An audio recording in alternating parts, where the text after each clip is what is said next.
La plupart des comportements de communication vont être les mêmes, mais ça dépend, de la qualité de l'image, ça dépend de la qualité, là, du rafraîchissement de l'image. C'est-à-dire que le visage, c'est tellement précis que pour avoir les bons cues, en temps réel, il faut que ta connexion internet soit super bonne.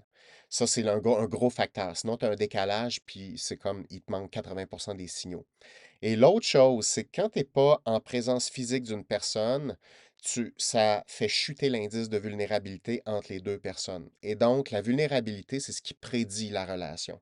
Fait que tu peux pas directement créer de la relation. Tu peux pas la synthétiser tout seul. Tout ce que tu peux faire, c'est créer des conditions ou de dévoilement. Et lorsqu'il y a des conditions de dévoilement, il va y avoir l'indice de vulnérabilité qui va augmenter et c'est là où la relation arrive comme une espèce de filet de sécurité pour compenser proportionnellement la vulnérabilité.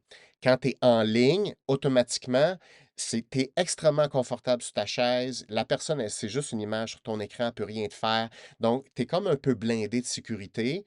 Mais la contrepartie, c'est que la vulnérabilité va être plus dure à aller chercher. Donc, il faut que tu sois plus habile pour aller chercher des meilleurs sujets de conversation pour développer ça parce que la corporalité, la présence physique aide.